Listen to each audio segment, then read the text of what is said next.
Está no ar. Gente que Fala. O melhor programa de debates do rádio brasileiro. Gente que Fala. Tem texto e direção geral do jornalista Fausto Camunho. Gente que Fala. Reúne de segunda a sexta-feira formadores de opinião para discutir as principais notícias do dia. Gente que Fala. Tem o selo de qualidade APCOM. Olá, olá! O programa Gente que Fala está começando pela 365, a sua rádio de todos os dias. As imagens da UTV também no ar, UTV, a TV da internet. Nossas redes sociais também transmitindo a partir de agora, os nossos perfis no Instagram e no Facebook, o nosso canal no YouTube. E tem a retransmissão às 10 da noite pela Rádio Cultura AM 990, de Dois Córregos, no Centro-Oeste Paulista, para outras 20 cidades lá da região. O nosso convite, a partir de agora, para você ficar com a gente, curta, comente, compartilhe a transmissão do programa Gente que Fala nas plataformas, nas redes sociais, interaja fazendo perguntas aos nossos convidados de hoje pelo nosso WhatsApp, é o 973350038, 973350038. E hoje é quinta-feira, você conhece o nosso espaço aqui, aberto para o Gente do MPD que Fala, sempre a parceria nossa com o movimento do Ministério Público Democrático. Então vamos conhecer os nossos entrevistados de hoje, que vão analisar, vão tratar dos temas por aqui propostos. Eu trago primeiro o doutor Ricardo Prado, procurador de Justiça aposentado, professor de Direito, ex-presidente do movimento do Ministério Público Democrático. Procurador Ricardo Prado, bem-vindo, seja bem-vindo. Bom dia, Mauro, como vai? É um prazer poder estar aqui novamente, poder falar com os ouvintes, com os telespectadores e debater com essa bancada seleta que nós temos o prazer de ter nesse momento. É um prazer muito grande. Obrigado pela presença sempre com a gente aqui, doutor Ricardo Prado. Também na nossa bancada, de volta ao Gente do MPD que Fala, para análises, a doutora Laura Barros, procuradora do município de São Paulo, também professora universitária. Tudo bem, procuradora Laura? Bom dia, Mauro. Bom dia aos colegas. Uma honra estar aqui uma vez mais integrando essa bancada tão qualificada e mais uma vez já ansiosa aí pelos debates que seguirão. Bom dia. Obrigado pela presença. Também com a gente, novamente no Gente do MPD que Fala, doutor Marcelo Rosa, advogado, especialista em direito eleitoral. Doutor Marcelo, bem-vindo mais uma vez aqui com a gente. Obrigado por colaborar. Bom dia, Mauro. Bom dia a todos que estão nessa bancada aqui seleta e bom dia aos ouvintes. Estamos aqui para o debate de hoje, senhor. Muito obrigado. E também ainda não está na nossa conexão, mas eu já vou apresentar por aqui o doutor Francisco Jucá, ele é juiz do trabalho, presidente da Academia Paulista de Letras Jurídicas. Ainda não o vejo aqui na nossa conexão, mas tão logo ele estiver presente aqui, a gente também inicia a nossa conversa com o doutor Francisco Jucá. Vamos então ao nosso... já está aqui presente, doutor Francisco Jucá? Já, é, eu agradeço a oportunidade, é muito gratificante, é um prazer enorme estar numa companhia tão seleta da doutora Laura e do doutor Marcelo. Obrigado pela presença, doutor Francisco Jucá, juiz do trabalho, presidente da Academia Paulista de Letras Jurídicas. Vamos então ao nosso primeiro assunto aqui para análise dos nossos convidados. O Instituto Não Aceito Corrupção divulgou recentemente resultados de sua pesquisa sobre práticas corruptas e sua aceitação pelos brasileiros, um trabalho feito em parceria com a Ágora Pesquisa. A corrupção aparece em 8º lugar na lista de preocupações da população. Olha, para o Procurador de Justiça, doutor Roberto Liviano, que é presidente do Instituto Não Aceito Corrupção, os dados evidenciam a desvalorização da justiça eleitoral no Brasil, ou a desvalorização da justiça no Brasil. Ele acredita que o ranking das condutas corruptas oferece pistas ao poder público para responder à sociedade, reforçando a necessidade de respostas consistentes da justiça, sob pena de agravar ainda mais o quadro de baixa credibilidade. Eu começo com o doutor Ricardo Prado a respeito desse tema. Procurador, de acordo com essa pesquisa, a tolerância dos brasileiros é maior com atos de corrupção relacionados a serviços. Por exemplo, como aponta a pesquisa, o pagamento de propina para se livrar de uma multa de trânsito. E a maior reprovação envolve desvios da classe política e também dos agentes públicos. Qual que é a sua análise a respeito desse trabalho, desse levantamento, procurador? A situação é muito complicada e muito ruim, né, Mauro? na verdade, o quadro que a gente tem não é dos mais agradáveis, certo? Nós tivemos um momento no país onde a questão da corrupção foi o tema do dia, certo? E depois se seguiu a uma reviravolta, e aí, na verdade, você vê que hoje a corrupção cai para o 8º posto dentro das preocupações da população. Por quê? Porque, na verdade, perceberam que a situação não muda, né? Você acaba tendo uma situação onde a população acaba dando um jeito de conviver com esse tipo de coisa, o que é muito ruim, certo? Então, as preocupações que estão hoje, no primeiro momento, são direcionadas a outros temas, né? Mas nós não podemos deixar que isso realmente aconteça, né? Você tem um problema ético gigantesco, né, com relação à administração pública do país, e isso precisa voltar à tona e precisa voltar a ser discutido. Então, a pesquisa vem em muito boa hora, né? Demonstra que você tem exatamente esse tipo de comportamento da população por conta de tudo que nós temos vivido, né? E demonstra muito da falta de credibilidade que nós temos hoje nas instituições do país, certo? Acho que o próprio sistema de justiça saiu extremamente abalado por conta desses acontecimentos. Foi um retrocesso gigantesco. E nós esperamos que em algum momento a sociedade brasileira consiga refazer isso, né? Quer dizer, que a população volte a assumir o comando desse debate, dessa discussão, para que a gente tenha um nível de convivência social mais adequado, certo? Especialmente no que se trata de gestão pública, gestão de recursos públicos do país. Eu gostaria de ouvir os outros debatedores, não vou me alongar demais. Vamos lá, vamos ouvir então a análise da doutora Laura. Bom, Mauro, primeiro eu gostaria de destacar a importância dessa iniciativa, dessa pesquisa. A gente ainda, infelizmente, no Brasil não tem muita tradição arraigada de diagnósticos, de saber de onde estamos partindo para aí sim pensar num planejamento bem feito, que pare em pé. A gente ainda tem muito hábito de criar política pública titubeando no escuro. E claro que os resultados daí advindos não podem ser bons, não podem ser eficientes, efetivos, enfim. Então, já registro aqui esse primeiro ganho para o nosso país de saber trazer aí mais um diagnóstico, dados importantes para que a gente possa, a partir daí, trabalhar. Eu acho que 2 aspectos ficam muito claros a partir dessa pesquisa, e esses 2 aspectos, é claro, vão aí desafiar posturas em termos de políticas públicas, inclusive de sensibilização da população. A primeira delas é a evidência de uma crise de confiança nas instituições meio que generalizada, né? Como bem destacou o doutor Ricardo, aí a gente teve um alento durante um período, uma esperança muito grande de que o combate à corrupção no Brasil fosse realmente dar uma guinada, né?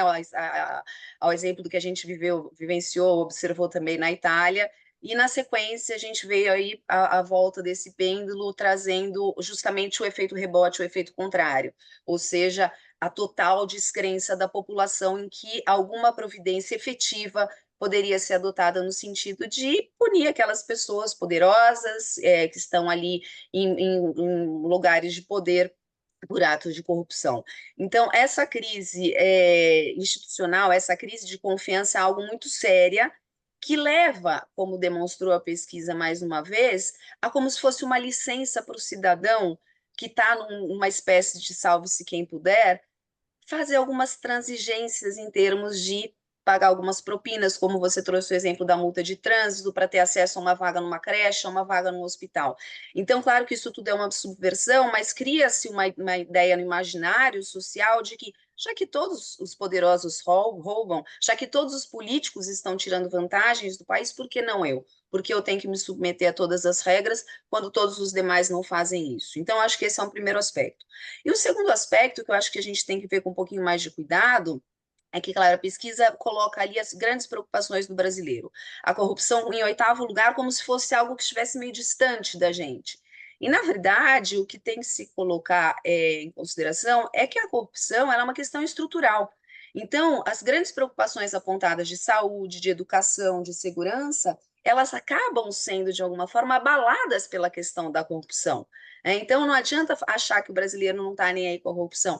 É que muitas vezes uma pessoa que vai dormir a 1 hora da manhã tem que acordar às 4h30 para fazer a comida da família inteira, para pegar 3 horas de condução, para trabalhar o dia todo, ela não tem tempo para ficar pensando a respeito dessas questões de corrupção. Ela vai pensar, cadê a escola do meu filho? Cadê o hospital que eu estou precisando de uma consulta? É o que vem mais imediato, é o que hoje, infelizmente, a gente vivencia no Brasil, em que os direitos fundamentais mais básicos ainda não estão garantidos à população. Então, eu acho que é uma questão muito mais de premência do que de preocupação efetivamente dita. Doutor Marcelo Rosa, as principais preocupações das pessoas ouvidas por essa pesquisa, pela ordem aqui, né? Saúde, educação, segurança, como destacou a doutora Laura, depois vem moradia, custo de vida, desemprego, transporte público, e aí sim a corrupção em 8º lugar. Como destacou a doutora Laura e também o doutor Ricardo Prado, em relação a esse fato da corrupção aparecer lá embaixo, em 8º lugar, será que não falta uma percepção de que a corrupção vai afetar a saúde, vai afetar a educação, vai afetar a segurança, como destacou a doutora Laura Barros aqui, e com essa falta de percepção, aí a corrupção cai lá para baixo como se fosse uma situação secundária mesmo. Concordo Hum. com os dois debatedores que me antecederam com essa situação. Infelizmente, nós temos a máxima no nosso país, que é a famosa lei de Gerson, né? Gosto de levar vantagem em tudo, né? Já que o outro está levando, eu também quero levar. E aí eu faço aqui um recorte aqui dentro do meu escopo, que é o direito eleitoral, que dentro dessa, infelizmente, dentro dessa pesquisa, ela trouxe aqui dados, na minha opinião, alarmantes da questão do assédio eleitoral, da compra do voto na região norte, e chega as pessoas entrevistadas, 72% dessas pessoas na região norte já sendo assediadas, e também foi delimitado nessa pesquisa um valor médio de pagamento do voto, da venda desse voto, que a pessoa está ali carente, sem uma política pública, sendo alijado de uma política pública, e aí tendo como questão, às vezes, de subsistência, sobrevivência, vai lá e vende o seu voto, só que ele está vendendo o seu voto, está deixando de ter acesso à educação básica, saúde básica e outras situações que o poder público teria que reverter obrigatoriamente para esse cidadão. Mas aí eu trago também uma questão da crítica aqui, porque mas o cidadão ele está vendendo voto, ele está vendendo voto por uma questão às vezes de sobrevivência. E aí como é que a gente faz para essa situação que está endêmica na nossa população, dessa falta de informação política? Faltando, então, cursos de cidadania e formação política. Não sei se todos sabem, mas todo partido político no nosso país, a lei 9.096 de 95, obriga que o partido político ele crie e constitua um instituto ou uma fundação para doutrinação política e cidadania. Só que 99,9% desses partidos eles não fazem essa situação, temendo que atraiam novas lideranças, né? Mas aí essa situação que o partido político não faz reflete num médio e longo prazo dentro da nossa população. Eu entendo que essa situação endêmica tem solução, mas com conscientização, mostrando a questão da cidadania, que o voto dele, a venda do voto dele tem um preço muito alto, tá certo? O nosso modelo partidário ele é uma cópia do modelo alemão. Os partidos políticos têm as fundações também que fazem a doutrinação política. Tem fundação alemã que faz cursos gratuitos no nosso país de cidadania e formação política. Inclusive, eu dou aula já desde 2008 nesse segmento, para que tenhamos uma conscientização política melhor da situação da população, para que ela veja qual que é o custo mesmo dessa venda, desse voto dele em malefício a ele e todo o seu conjunto da sociedade. Ainda dentro do seu setor, da sua área de atuação, doutor Marcelo, olha, para o procurador Roberto Liviano, que é o presidente do Instituto Não Aceito Corrupção, procurador de Justiça aqui em São Paulo, Esses dados todos evidenciam aqui nas palavras dele o deságio da justiça eleitoral no Brasil, ou seja, a depreciação, a desvalorização da justiça eleitoral no Brasil. Aí ele destaca: a compra de votos é algo real e concreto, como o senhor apontou também, e que há necessidade de um trabalho de cidadania para mudança de cenário, para mudança de quadro. Agora, isso precisa vir junto com uma confiança das pessoas nos partidos políticos, um entendimento sobre o que é a política, que ela está a serviço do bem-estar comum, e é uma crença que as pessoas não têm, né? Em razão de tudo que acontece com os partidos políticos, falta de transparência, enfim, e a própria situação, né, que a gente conhece do Brasil, que nunca traz de volta aquilo que nós pagamos de impostos, nunca traz de volta em serviços aquilo que a gente realmente paga, e paga muito caro por meio dos impostos. Infelizmente, essa situação, como bem apontou do Dr. Livan, da justiça eleitoral, realmente a população acaba ficando desacreditando se a justiça mesmo vai fazer a efetiva punição. Eu acompanho os julgamentos nos tribunais, tanto é que no tribunal aqui de São Paulo e superiores, há uma dificuldade muito grande na questão da prova da materialidade dessa compra desse voto, né? Teve uma vez que eu participei assistindo um julgamento aqui em São Paulo, bons anos atrás, inclusive o procurador era o Dr. Mário Gonçalves, ele ficou indignado que tinham as provas estão aqui, mas vossas excelências acham que a prova é insuficiente. O que daqui a pouco eu preciso que ele apresentar um recibo, ou que ele pague com o cheque que eu trazer aqui para provar que houve a compra de voto? Todos declararam. Então, essa situação acaba repercutindo negativamente para a população. A justiça lá não faz nada, a justiça não consegue, mas, infelizmente, a questão de você, dentro da questão do devido processo legal, não consegue efetivar essa compra de voto que vai redundar na cassação desse candidato, né, que transgride as regras eleitorais e a própria cidadania. Vamos ouvir, então, o entendimento, a análise do Dr. Francisco Jucá, o Instituto Não Aceita Corrupção, então, revelando essa pesquisa sobre práticas corruptas e aceitação disso tudo pela sociedade brasileira. A corrupção aparece em 8º lugar na lista de preocupações da população. Sua análise, Dr. Francisco. Olha, é uma questão de consciência.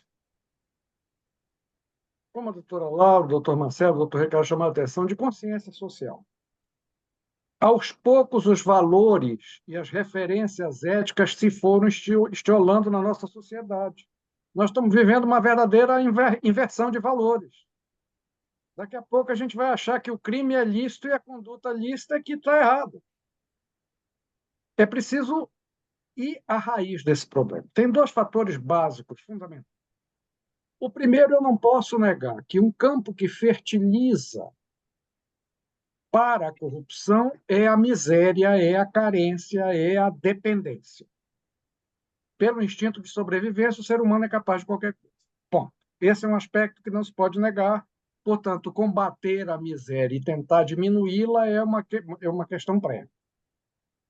Mas há também um outro drama de educação.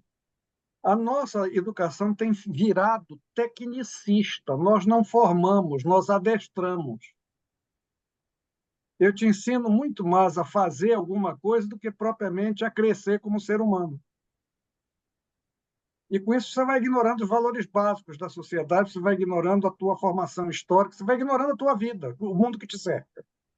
O que torna tudo muito vulnerável, incapaz de resistir a qualquer pressão. Por outro lado, é preciso que nós também despertemos para um problema que ganha contorno de seriedade cada vez maior. Nós vivemos um tempo de ataque descuidado, eu não diria leviano, porque é muito forte, mas descuidado às instituições todas. Se tem um certo prazer de atacar, até um atavismo de atacar as instituições e de desgastá-las. Com isso, se mina a eficiência delas. Sim. Por outro lado, as instituições têm se guiado muito mais por um voluntarismo ideológico do que por uma racionalidade. E isso é muito ruim. Eu costumo dizer, e eu já exerço a magistratura desde 1987, portanto, tem alguns meses, dizem os fofoqueiros que eu sou o mais antigo em exercício no primeiro grau no Brasil. Em sendo verdade, se o for, eu, de uma certa maneira, me envaideço, apesar de velho não ter mais o direito de se envaidecer. Mas eu adoto uma máxima desde sempre dizendo o seguinte: eu não preciso concordar nem aceitar a lei, eu preciso cumpri-la.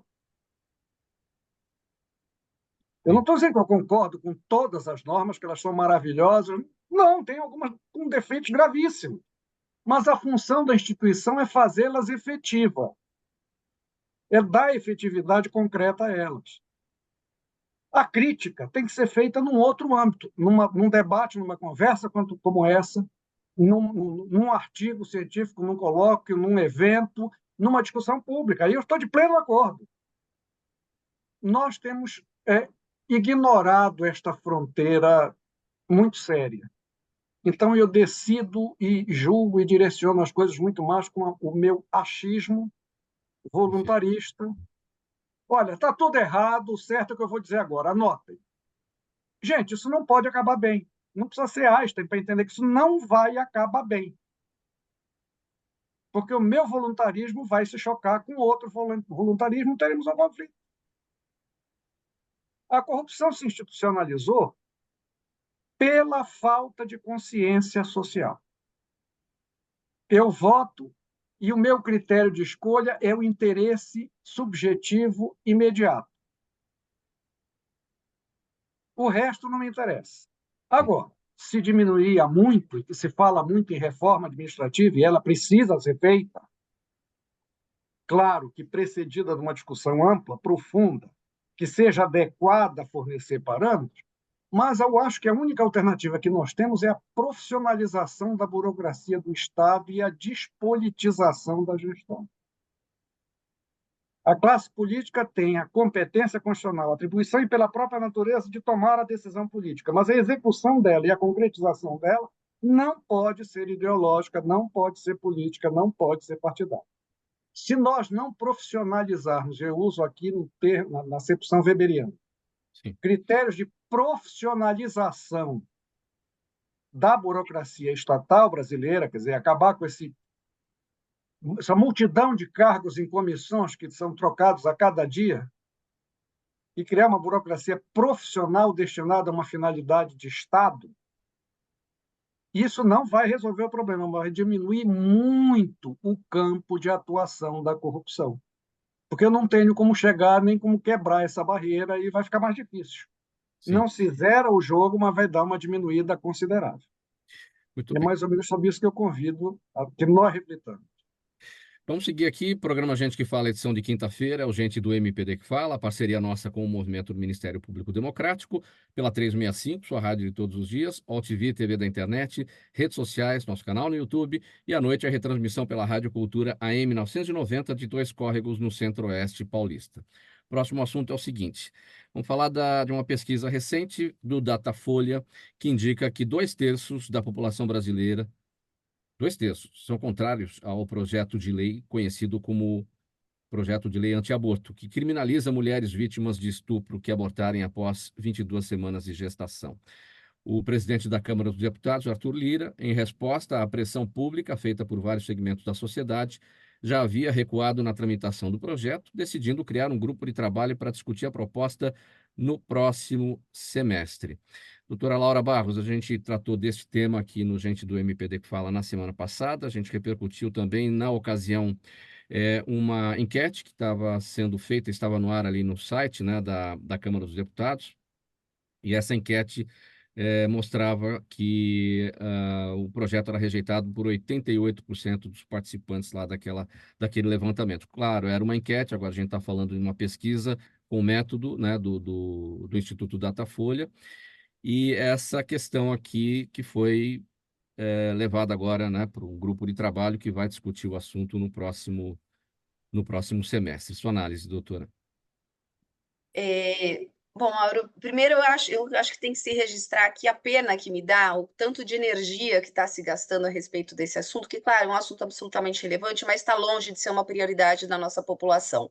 Eu acho que temos muitas outras carências e estamos no momento a desafiar muitas outras questões, e essa questão específica do aborto, que eu registro que é uma questão de saúde pública, não é uma questão de ideologia, vem sendo aí criando um circo, um perdão da palavra, para que todo mundo fique debatendo questões que, como eu disse, são absolutamente importantes, mas estão longe de ser prioridade no nosso país. Eu acho que é evidente que as pessoas têm uma percepção de que não tem a menor razoabilidade em se vitimizar, em se acusar, em se criminalizar a postura de vítimas. E quando a gente tem que lembrar, quando a gente está falando de aborto, tem o grosso da população que socorre do SUS para que se opere esse tipo de procedimento, a gente está falando de muitas crianças, a gente está falando de muitos adolescentes e que, em sua maioria, segundo dizem os dados, sofrem abusos dentro das próprias famílias. Ou seja, já existe aí uma dificuldade de denúncia, de tomada de providências, de se recorrer a um profissional de saúde. Muitas vezes essas meninas não têm nem instrução a respeito de saber o que está acontecendo com o próprio corpo, e essa gestação vem à tona realmente quando já está aí com um período bastante avançado. Então, tem uma questão que é o meu modo de ver, e aí tratando do aspecto mais jurídico da questão mesmo, desse aspecto, dessa discussão, é que é uma questão de dignidade. Né? A gente tem que ter uma preocupação, que inclusive é uma cláusula pétrea da Constituição Federal, que é a dignidade dessas meninas, a dignidade dessas mulheres. Não é razoável que, além de negar o Estado falhar em protegê-las desses abusos, em falhar em tirá-la dessa situação tão angustiante de um filho indesejado, fruto de uma violência, queira criminalizá-las, queira penalizá-las com uma pena, inclusive, maior que a que se sujeita o agressor. Né? Então, claro, é uma questão de ideologia que está sendo alçada à grande pauta do legislativo brasileiro, que tem tantas questões de que se ocupar, né? E que tem aí um viés, no meu modo de ver, como eu disse, além de ideológico, aí vem a questão da religião, que está se misturando nessa questão, que também parece ser até bastante falaciosa, porque grande parte dos evangélicos, por exemplo, vem se posicionando contra o PL. Então, me parece um grande oportunismo, que no final vai se resolver, no meu modo de ver, numa questão técnica, e que, como tecnicamente encarado, é incompatível com o artigo 60, parágrafo 4º da Constituição, que proíbe a alteração de cláusulas pétreas da Constituição, ainda que por emenda constitucional. Então, não adianta falar que eu vou suprimir a dignidade dessas meninas ou que eu vou permitir um retrocesso em direitos fundamentais já assimilados por meio de uma proposta de emenda constitucional, porque o próprio texto, o próprio constituinte originário vedou essa possibilidade. Então, ao fim e ao cabo, no meu modo de ver, é uma discussão estéril, que não tem como avançar juridicamente e que está tirando foco e energia de muitas outras questões, essas sim, a desafiarem aí a mobilização das instituições, principalmente, e aqui é a mais básica de todas, saúde e educação. Pois é, no nosso debate aqui na semana passada, o nosso desejo justamente era o foco da saúde pública, né? Porque falava-se o tempo todo de forma na ideologização desse tema, né? E a gente falava aqui da necessidade do foco do viés sobre a saúde pública. Afinal de contas, não se trata de ser contra ou a favor. A gente está falando de direitos, né? A gente está falando de direitos que estão previstos desde 1940 e direitos não são suprimidos, direitos são somados.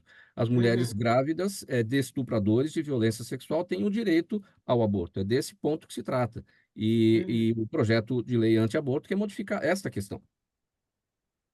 Não é isso? Exatamente, é um retrocesso absolutamente chocante, no meu modo de ver. E a Constituição Federal contempla, inclusive, o princípio da vedação ao retrocesso. Ou seja, juridicamente, sob quaisquer ângulos que se analise essa questão, ela é estéril, ela não tem como frutificar. Agora, é claro que existem interesses aí em jogo e que acabam colocando, mais uma vez, essas vítimas em situação de revitimização e com sofrimento de estigma, com mais dificuldade de denúncia, com uma cultura do segredo da família, das pessoas que eventualmente tomem contato com esse tipo de crime. Vamos seguir. Próximo assunto aqui no Gente do MPD que fala de hoje, parceria nossa com o movimento do Ministério Público Democrático. Um estudo realizado pelo Centro de Estudos Raciais do INSPER revelou que, entre 2010 e 2020, a Polícia Militar de São Paulo enquadrou 31 mil pessoas pretas e pardas como traficantes, enquanto pessoas brancas foram tratadas apenas como usuários de drogas. Os dados do estudo indicam que negros têm 1,5% mais chances de serem enquadrados como traficantes do que brancos, portando o mesmo volume de drogas. A pesquisa analisou 3,5 milhões de boletins de ocorrência e indicou também que, além do fator racial ou de fatores raciais, o nível de instrução também tem influência nas decisões policiais. Doutor Ricardo Prado, o que esse dado, essa pesquisa, esse levantamento nos traz, nos revela? Eu acho que demonstra uma preocupação que se tem, né, com o serviço policial, de forma que ele seja igual para todos, vamos dizer assim, né? É uma tentativa de que isso ocorra. Me parece que o índice de 1,5% de diferença é pequeno perto daquilo que se imaginava, vamos dizer assim, né? Havia uma expectativa de que a polícia fosse mais preconceituosa. E, na verdade, você chegou a um índice que o ideal realmente era que fosse zero, né? Que a situação realmente, o tratamento fosse absolutamente igual, mas você chegou a um índice que não é tão significativo assim quanto realmente era a expectativa. De qualquer forma, você tem que trabalhar isso para tentar zerar esse patamar, né? E é um problema que você tem, né? Você tem uma série de preconceitos, na verdade, que estão inseridos dentro da cultura da população. E a polícia não foge disso, né? Então, isso acaba reverberando na conduta dos próprios policiais. Então, é algo que você precisa estar atento, você precisa estar questionando e você precisa estar discutindo isso, inclusive dentro das academias, das polícias, entendeu? Para que esse tipo de coisa não ocorra, certo? Eu acho que é um avanço você estar conseguindo medir isso, né? E conseguir tratar desses temas, entendeu? Né? Você precisa a polícia está realmente no centro da discussão agora, seja pela questão das câmeras, seja pela questão da letalidade policial, é, e é preciso realmente que assim seja, né? Na medida que você vê que dos grandes problemas nacionais é a questão da segurança pública, né? Você precisa que esses temas realmente sejam tratados, porque você precisa fazer com que a polícia evolua para um padrão de eficiência, para um padrão de comportamento que inclui o respeito aos direitos humanos, né? Que inclua, na verdade, o tratamento das pessoas de acordo com a dignidade que todo cidadão tem, né? Mesmo que esteja praticando um crime, mesmo que esteja num comportamento fora da lei, ainda assim a pessoa guarda o direito de ter os seus direitos respeitados e de ser punida, de ser responsabilizada na medida da sua culpa, né? Sim. Doutor Jucá, esse tema, essa pesquisa do INSPER, ela vai é, ao encontro e não de encontro, né? Ela vai a favor e não contra ao que foi definido pelo Supremo Tribunal Federal em relação à quantidade de maconha, né? Que uma pessoa aporta para se definir se aquela pessoa é usuário ou se aquela pessoa é traficante, né? E o Supremo não tratou de legalizar o uso da maconha, mas de fazer essa definição, né, pela quantidade, quem é o traficante e quem é o usuário de drogas. Enfim, então esse dado aqui é muito importante nesse sentido, vai ao encontro do que foi decidido pelo Supremo, né? Vai, e é preciso que nós entendamos que a decisão do Supremo diz respeito à percepção dos fatos e não propriamente à regulamentação de uma situação. Eu diria que a decisão usou o velho e bom senso. Não existe vendedor de cigarro com um cigarro. Lógico. Agora, a questão, o nosso combate às drogas está um pouco equivocado na minha visão. Nós temos que combater o consumo. a campanha educativa contra o consumo, porque o consumo é que nutre o tráfico.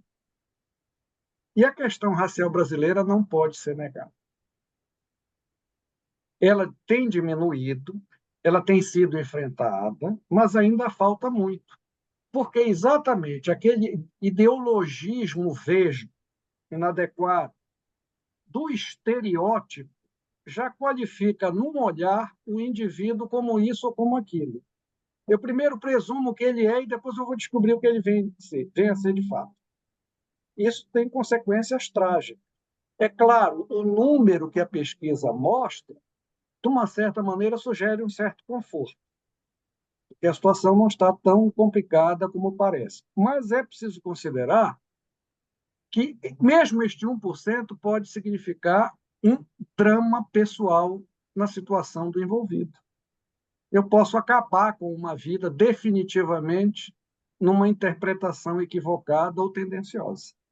Sim. Quer dizer, é preciso redesenhar. Mas isso nós voltamos ao que eu comentei em relação ao primeiro fato. É uma questão de formação de consciência social. Isso é um processo que demanda uma matéria-prima que se tem muito pouco, que é tempo. O mesmo se aplica ao aborto. Se tem colocado a questão desse PL, de uma certa forma, como se a proposta impeça o aborto como método anticoncepcional. Isso é inaceitável. Agora, negar de maneira absoluta é outra patetice. E punir como homicídio, não deixa de ser homicídio sim, mas tem circunstância, não existe fato isolado, a gente acaba, por exemplo, transformando a vítima em criminosa. Gente, isso fere, esqueçam a Constituição, esqueçam, fere a lógica. O mesmo se aplica no enquadramento do porte para consumo e do tráfico. Se inverte a lógica, se toma a parte pelo todo. Doutora Laura, sua análise, estudo do INSPER, nessa comprovação, Polícia Militar de São Paulo enquadra negros como traficantes e brancos como usuários, a partir desse trabalho longo feito aí com análise de 3,5 milhões de boletins de ocorrência. Eu acho que esses números só corroboram o sentimento que é de todo brasileiro, né? Eu acho que é difícil negar que existe esse tipo de preconceito, ainda que existe esse tipo de discriminação, assim como com relação às mulheres, à população LGBTQIA+, enfim, a gente ainda está num momento de muito desafio, por incrível que pareça, né? Século XXI ainda temos esses grandes desafios para equacionar. Mais uma vez, muito importante, temos evidências, né? Claro, talvez se tivesse uma expectativa de que a discrepância fosse um pouco maior, mas eu acho que quando se fala em direitos fundamentais, nesse tipo de garantia tão fundamental, qualquer distorção que haja é absolutamente inaceitável, não se pode conceber o tratamento desigual em razão de circunstâncias sociais ou de cor de pele, em qualquer país que se diga minimamente democrático e sério. Então, eu acho que é uma questão que acende uma luz muito importante. Agora, existem outras pesquisas também, que inclusive foram sendo citadas no próprio julgamento do Supremo, em que se fala, por exemplo, que para um branco ser considerado traficante, ele tem que ter 80% mais de droga que um negro. Né? Então, são uma série de dados que estão vindo à tona aí, objetivamente e que nos mostram um panorama mais completo. Eu, pessoalmente, acho que é absolutamente importante e fundamental para qualquer Estado, que mais uma vez se pretenda democrático e sério, você tem a previsibilidade das condutas. Então, o mínimo que se espera é que o Estado diga: se você fizer isso, você terá tal consequência. A partir do momento que eu não sei o que é um usuário, o que é um traficante, fica todo mundo no limbo. Mais uma vez, os achismos, os casuísmos e a porta aberta para as preferências, inclinações e ideologias pessoais. Então, é absolutamente importante esse rumo, esse aceno do Supremo. Mais uma vez, a gente está falando de ciência, de dados, de política a ser baseada em evidências, daí as referências também da importância de uma participação da Anvisa para que sinalize o que é isso. Tem muitos estudos, muitos especialistas a serem tomados em consideração. Agora, o ponto que eu gostaria de trazer, Mauro, é que muito se discute a respeito de se o Supremo estaria avançando sobre a esfera de competências do Legislativo ou não. Uhum. E aí eu já parto do pressuposto de que não existe vácuo no poder, ainda mais quando existe uma demanda social tão impactante, tão urgente como essa de que tratamos com relação às drogas. A partir do momento que o Congresso se omitiu nessa fixação de um patamar mais objetivo de como distinguir um usuário de um traficante, isso aí vai começar a repercutir, como vem repercutindo na vida das pessoas. E essa repercussão na vida das pessoas, inclusive, foi o determinante desse recurso extraordinário, que é o leading case para esse tema de repercussão geral que está sendo discutido agora. Então, nessa omissão do Congresso, eu não tenho dúvidas de que o Judiciário, mais uma vez, provocado, tem legitimidade para tomar essa decisão. É claro que essa decisão pode vir a ser mudada por um ato do Legislativo. E daí o sistema de freios e contrapesos vai mais uma vez atuar e o Supremo vai poder analisar a constitucionalidade desse patamar, diga-se assim. Agora, registrando, essa é uma questão de política de Estado. A política de Estado, em princípio, a gente pensa que o Legislativo e o Executivo vão levar a efeito. Entendo essa omissão e, no meu modo de ver, absolutamente legítima a atuação do Supremo Tribunal Federal nesse aspecto de fixação desse patamar com vistas à segurança jurídica, com vistas à isonomia, com vistas ao princípio da não surpresa e à própria boa-fé que deve reger a relação entre cidadão e Estado. E nessa linha da política de Estado, doutor Marcelo Rosa, o que o Estado deveria se ocupar é, de fato, com o combate à questão das drogas, a entrada no país das drogas, seja a droga que for, quer dizer, que a gente vê isso muito distante de ser feito de forma eficaz. O Brasil não produz, o Brasil é a rota, né, da maioria aqui do que passa, da droga que passa, enfim, que chega, o que fica e o que vai embora, né? Infelizmente, o nosso poder público está muito aquém dessa situação do combate às drogas. Primeiro que nós temos a nossa fronteira seca e enorme, que fica nos rincões do norte. O Estado é totalmente negligente nesse ponto, né? E, infelizmente, chegamos a esse ponto e a questão, realmente, eu concordo com o doutor Francisco, é a questão da formação de consciência social mesmo. E daí isso, a engrenagem roda melhor e o Estado poderia ter mais aparato para isso e a questão da sociedade tendo minimamente condições para discernir essas situações e não tenhamos a questão racial, a questão de qualquer outro tipo de preconceito aumentando dia a dia na nossa sociedade, né?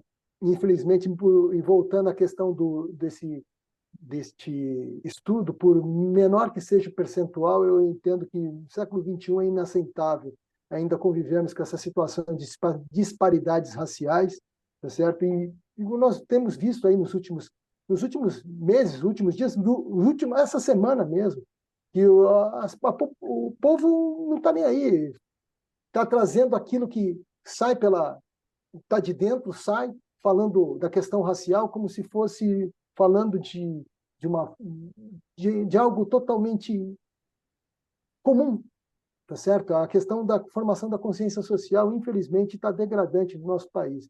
E voltando à questão do Estado, realmente ele está, infelizmente, totalmente ineficaz nesse combate às drogas e a prevenção dessa situação de saúde pública. Vamos ao próximo assunto do programa Gente que Fala de hoje, edição de quinta-feira, sempre urgente do MPD que Fala, parceria nossa com o movimento do Ministério Público Democrático. Um tema que a gente trouxe na semana passada, vamos falar de novo a partir de agora. A Comissão de Constituição e Justiça do Senado aprovou na semana passada, por 14 votos a favor e 12 contrários, placar apertado, portanto o tema é polêmico, o projeto de lei que legaliza cassinos, bingos, jogos online, jogo do bicho, e a proposta ainda vai ser analisada, tem que ser analisada pelo plenário da Casa, e se aprovada vai acabar com a proibição dos jogos de azar no Brasil, que está em vigor desde 1946.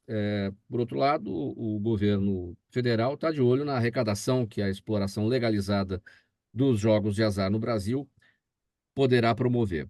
Como eu destaquei aqui, tema polêmico, complexo, a CCJ aí pelo placar 14-12 demonstra isso. Procurador Ricardo Prado, para a gente pegar um viés que a gente não conseguiu abordar na semana passada, é que a questão da lavagem de dinheiro que isso pode trazer. A gente falou sobre corrupção no primeiro assunto, nós vamos falar sobre corrupção no próximo também. Dinheiro que pode ser ilegal e que pode ser colocado num desses bingos, numa dessas casas de apostas, para que se faça a legalização desse dinheiro, porque a partir do momento que a pessoa ganha, aquilo está legalizado, ela, enfim, pode fazer a sua devida lavagem ali, né? Então, esse é um dos aspectos que ficaram de fora, né, na semana passada e que era importante a gente abordar por aqui. Você pode usar o jogo para lavagem de dinheiro, não há dúvida, certo? Mas a lavagem de dinheiro é possível por inúmeras outras formas, né? Nós já tivemos casos, inclusive, de utilização de igrejas para lavagem de dinheiro, Sim. né? Do indivíduo montar uma igreja, entendeu, né? E dizer que aquilo é arrecadação de doação dos fiéis, etc. E muitas vezes é dinheiro até de tráfico de drogas e etc. Então, essa questão realmente é importante. Você teria que ter um sistema de contabilidade que seja auditável para que você possa minimizar esse problema, vamos dizer assim, né? Agora, você tem hoje o jogo de forma internacional, né? As pessoas jogam pela internet, né, Mauro? Então, é um problema, porque, na verdade, isso muitas vezes arruína a vida financeira de famílias inteiras, né? Quando você tem uma pessoa viciada em jogo, né, ele acaba comprometendo completamente a saúde financeira da família e, com isso, trazendo prejuízos gigantescos. É o mesmo problema que você tem com as drogas, né? Quer dizer, o vício acaba levando a pessoa realmente a uma situação de saúde que fica insustentável, mas é uma coisa que convive com a sociedade, né?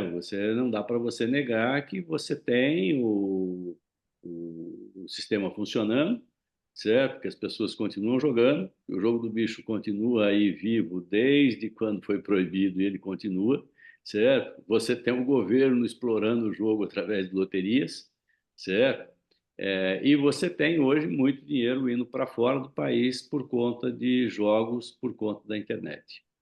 Então, é um desafio, certo? Não é um problema realmente complexo, mas é uma questão que você passa pela educação da população, né? As pessoas precisam também aprender, né, as questões de probabilidade, de estatísticas e etc., que demonstram, na verdade, que a chance de você ficar rico jogando é uma em milhões, né?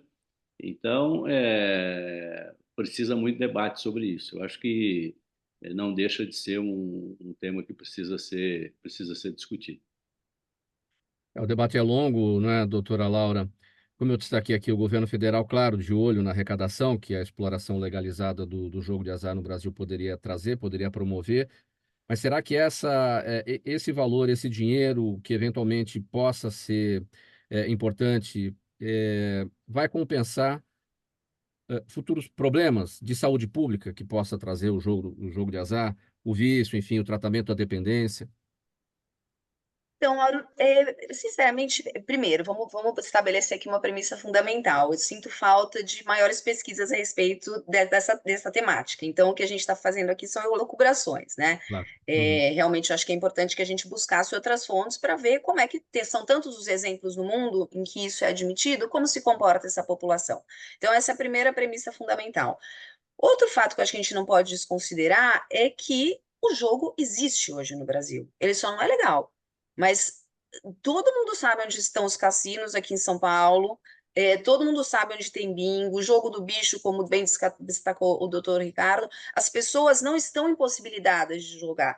Essa questão da saúde delas estar mais exposta, claro, pode ficar mais fácil o acesso. Agora, quem realmente procura esse tipo de atividade encontra, e não é difícil de encontrar, sabemos. Então, eu acho que é uma questão muito mais, e seguindo aí a questão da lógica trazida pelo Dr. Francisco, de trazer à luz algo que já existe, né? E quando se traz à luz, a possibilidade de controle, de fiscalização, de conscientização, de sensibilização, fica muito maior. É uma questão que está legitimamente colocada ali na sociedade, e não porque tudo que tende a ficar ali na clandestinidade também acaba por levar outras consequências. Eu sempre digo isso, quando a gente fala de corrupção, e os grandes casos, pode ir atrás, que tem envolvimento com droga, tem envolvimento com prostituição, é sempre um ambiente que se instala ali em função dessa clandestinidade. A partir do momento que se tem um tratamento legal, oficial, legítimo disso, eu acho que o impacto pode ser de uma forma mais tranquilamente controlável, né? Mas, como eu disse, com essa ressalva de que sinto falta de maiores dados, de algo mais concreto, mais científico, para que possamos desenvolver essa discussão, que, mais uma vez, é uma opção de Estado, é uma política de Estado. E aí eu acho que seria muito importante, talvez a gente pudesse até refletir a respeito disso, de consultar a população, por que não? Né? Eu lembro quando a gente teve a discussão do porte de armas, tal, é uma questão que diz respeito diretamente às famílias brasileiras. O que será que a população pensa? Ou até em pesquisas, nesse sentido que a gente está tratando aqui. Eu gostaria muito de saber o que a maioria da população vê, sem esse viés ideológico, né, de costumes e tal. O que pensa a sociedade brasileira a respeito disso? Realmente eu tenho curiosidade de saber. Sim, duas análises breves, doutor Marcelo e doutor Jucá, para a gente poder partir para o último assunto. A gente está com o tempo apertado aqui. Bem breve, doutor Marcelo primeiro. Essa situação do jogo aí que está sendo debatido, mas hoje você liga a televisão, você tem a enxurrada das propagandas das bets, que foi introduzidas no governo Temer, e agora com o governo Lula veio a questão da tributação dela, e é o espaço mais utilizado nas camisas dos times de futebol, são os maiores patrocinadores para chegar mesmo à população. Infelizmente, hoje essa questão do jogo está em todo lugar, então temos que tentar verificar a questão da legalização mesmo, mas cuidado sempre com a questão da saúde pública. Vai ser realmente investido o dinheiro dessa tributação na saúde, porque tivemos lá no início dos anos 2000 a questão dos bingos, onde muita gente teve problemas, famílias inteiras arrasadas em questão de saúde. Então, esse tema é bastante importante e temos que verificar mesmo, da efetividade mesmo, para onde que vai essa tributação. Análise bem breve do doutor Francisco Jucá, para a gente poder partir para o último assunto. Duas palavras. O jogo existe, é fato.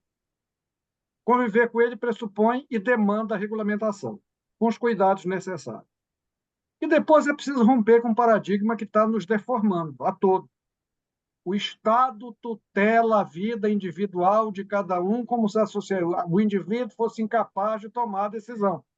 É preciso respeitar o direito de escolha. Eu concordo com as escolhas, ainda que eu discorde da escolha feita. Cada um escolhe, e diz Caetano, cada um sabe a dor e a delícia de ser o que é. Vamos seguir então para o último tema do Gente que Fala de hoje, é o Gente do MPD que Fala, parceria nossa com o Movimento do Ministério Público Democrático, sempre às quintas-feiras. Olha, gente, na cerimônia de posse de Magda Chambriard como nova presidente da Petrobras, na semana passada, o presidente Lula fez um discurso no qual culpou a Operação Lava Jato e os governos de Michel Temer e de Jair Bolsonaro por danos ao patrimônio da empresa. O presidente Lula não mencionou suas próprias gestões e nem o governo Dilma Rousseff.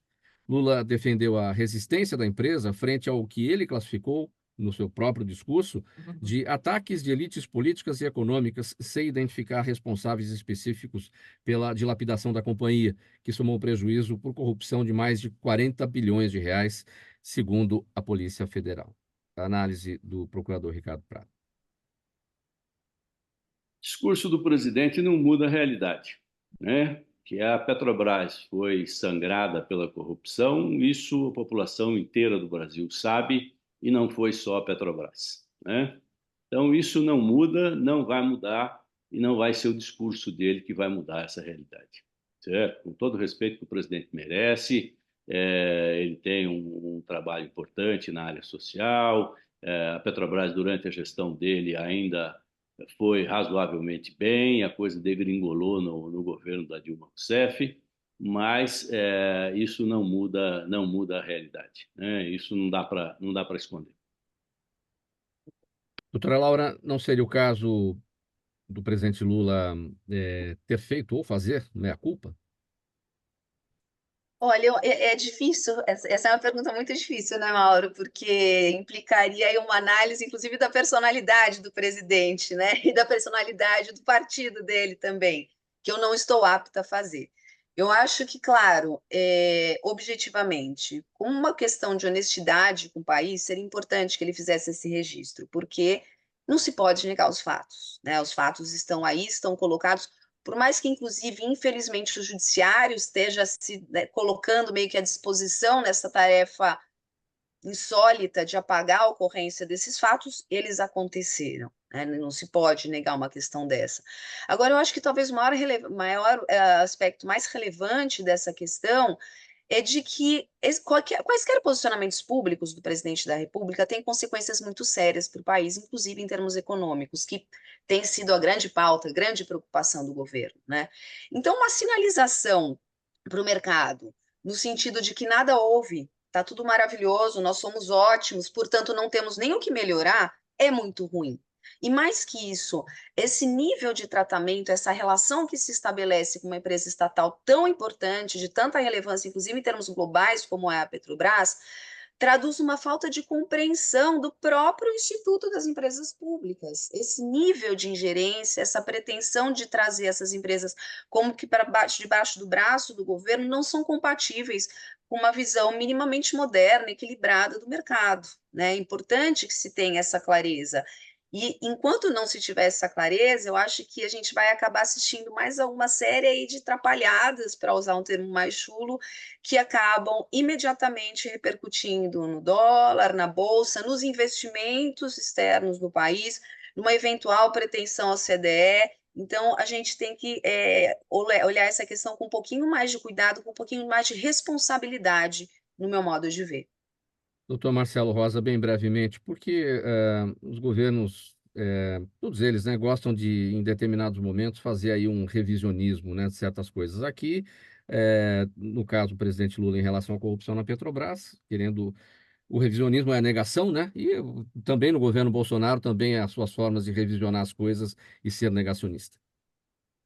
Infelizmente, essa questão do campo da política, conforme o doutor Francisco colocou, infelizmente, entra gestão e sai gestão, ela sempre tenta se levar adiante como a sua bandeira e tem que ser imposta para que o seu eleitorado tenha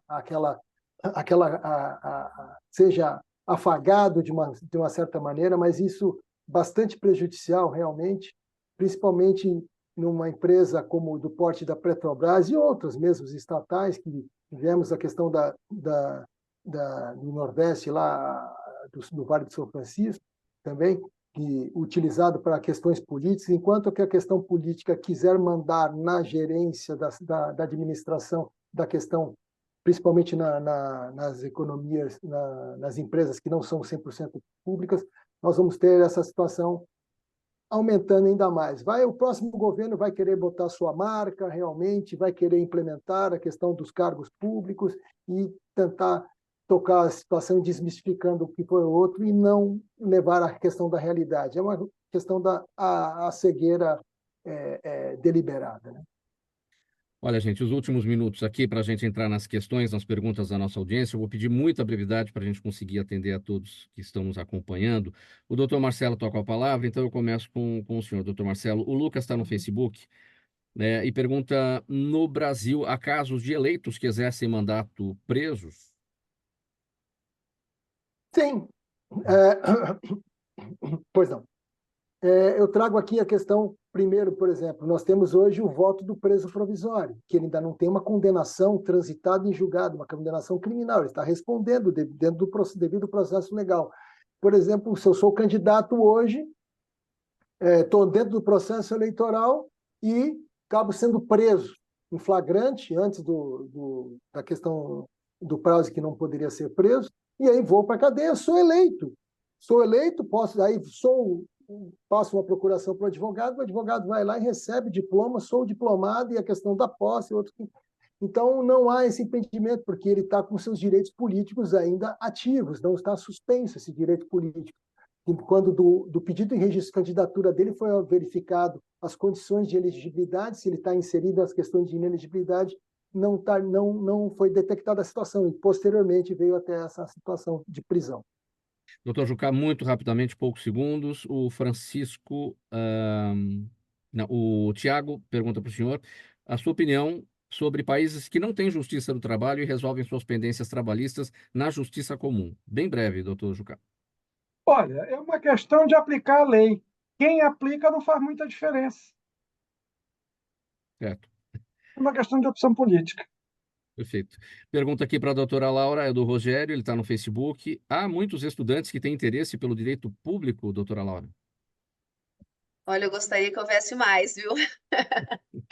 Eu gostaria, mas eu acho que é uma área que está crescendo. A gente tem novos cursos, inclusive novas faculdades que estão focando mais nessa questão. Claro, e por mais curioso que possa parecer, as carreiras públicas ainda são muito atrativas, ainda são muito atraentes do país, não obstante tanta discussão, aí essa PEC da reforma administrativa, enfim. Eu acho que tem bastante gente, isso acho que tem inclusive a ver com a consciência dessa geração mais nova, com essas questões políticas, com a importância de um Estado minimamente funcional para que a vida do cidadão possa aí, seguir da melhor forma possível. Doutor Ricardo Prado, o Jaime com a gente sempre aqui, participando pelo WhatsApp. Obrigado, Jaime. Primeiramente, ele te manda saudações e pergunta a sua posição em relação aos usuários que cultivam a cannabis para consumo próprio a partir da descriminalização. Bom dia, Jaime. É um prazer poder responder novamente uma pergunta sua. Eu acho que, na verdade, eu não recomendo, né? Eu acho que eu não recomendo nem o uso de droga, nem o plantio de droga, salvo se for legal, com a administração médica e por aí vai, né? Então, acho muito complicado isso. Mas há já, sim, algumas descobertas científicas. Os sentidos não é o uso da maconha da forma como ela é fumada, mas é o uso do canabidiol como em algumas questões de saúde pública, entendeu? Então a gente também não pode desconhecer que há alguns avanços da medicina nessa questão, entendeu? Mas com acompanhamento médico. Vamos colocar um ponto final nessa edição do programa Gente que Fala de hoje. Quinta-feira, sempre por aqui, o Gente do MPD que Fala, parceria nossa com o movimento do Ministério Público Democrático. O agradecimento em nome de toda a nossa equipe, aos participantes de hoje, doutor Ricardo Prado, procurador de Justiça aposentado, professor de Direito, ex-presidente do movimento do Ministério Público Democrático, também a doutora Laura Barros, procuradora do município de São Paulo, professora universitária, doutor Marcelo Rosa, advogado, especialista em direito eleitoral, e doutor Francisco Jucá, juiz do trabalho, presidente da Academia Paulista de Letras Jurídicas. Muito obrigado pelas presenças, voltem sempre, programa Gente que Fala sempre à disposição de todos. O programa Gente que Fala é uma realização da ABCom, há 23 anos no ar, apresentação minha, Mauro Frisman, pauta e redação Luiz Ferro, Zênio da Salvato, nossa diretora de produção, jornalista Fausto Camunha, nosso diretor-geral, você ouvinte, espectador, internauta, a razão da nossa presença sempre por aqui. A gente volta amanhã pela 365, sua rádio de todos os dias, OTV, TV da internet, redes sociais, nosso canal no YouTube, e à noite, às 10 horas, a retransmissão pela Rádio Cultura AM 990 de Dois Córregos, no Centro-Oeste Paulista. Você segue aqui na programação da 365 com muita música, uma playlist de qualidade para você curtir aqui nesse início de tarde. Tchau, um abraço, até amanhã. Está no ar. Gente que Fala. O melhor programa de debates do rádio brasileiro. Gente que Fala. Tem texto e direção geral do jornalista Fausto Camunha. Gente que Fala. Reúne de segunda a sexta-feira formadores de opinião para discutir as principais notícias do dia. Gente que Fala. Tem o selo de qualidade APCom.